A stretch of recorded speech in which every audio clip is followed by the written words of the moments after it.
think that is the easiest thing to do. But I think what Lisa's really asking us to do here is to say, well, wait a minute, what they were presented with, the actual case from the prosecution. And, I think I had, like Joy did, watching the case, these moments of thinking, it feels like there's something missing here, but I didn't, honestly, the first time that I felt something feels amiss here was tonight, when the state attorney came out after this verdict, a verdict of not guilty, a verdict where whatever her own beliefs were, clearly she'd lost this case, in a mood that was odd. It was almost gleeful. There was a lot of thinking all around. It was almost victorious in its position. And I have to say that I was taken aback by the sense from the state attorney, who did not herself try this case, even though there were 6 women on this jury. She did not, as the woman lead attorney, didn't take this case on herself, despite the fact she'd taken on others like Marissa Allen Sanders. I have to say, I was stunned by her disposition that didn't seem to have a sense of stress, anxiety, sadness, any of that, about the fact that this child's death, that no one will be held accountable for it. But she also said something, Melissa, that seemed so contradictory that you and I looked at each other. She said this was not about race, although he was profiled. Yeah, and again, the idea, what could he possibly have been profiled on?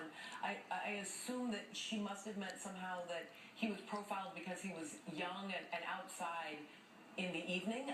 I mean, clearly this was about race. I think maybe what she means, and I think this is part of the complication we've had in talking about race around this case.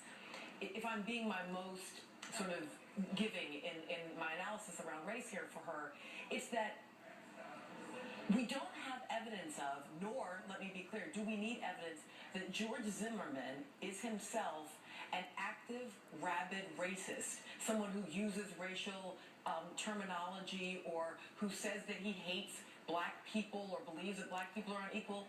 Our sort of hang-up in this country that is what constitutes a race question, rather than recognizing that race is at play in this sense that a young black man walking, minding his own business, unarmed, not committing any crime, that he does not have a right to simply walk home, that he somehow owed George Zimmerman an explanation for what he was doing in this public space.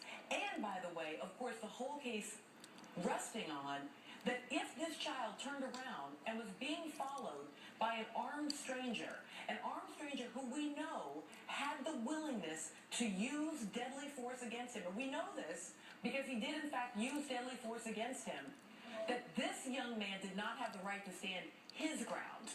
That once he fought back in a reasonable circumstance, the first time that the prosecution said that was in the closing arguments.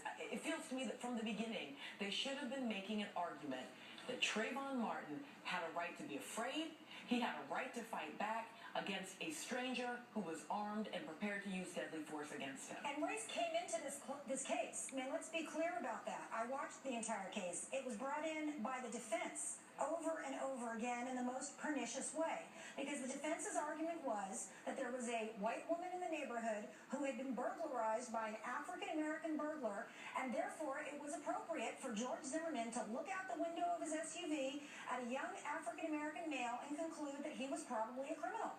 That was the defense position, straightforwardly. And is it not the most virulent form of racism to say that a misdeed done by one member of a race is attributable to everybody in a race? And not, what else is that other than racism? And not only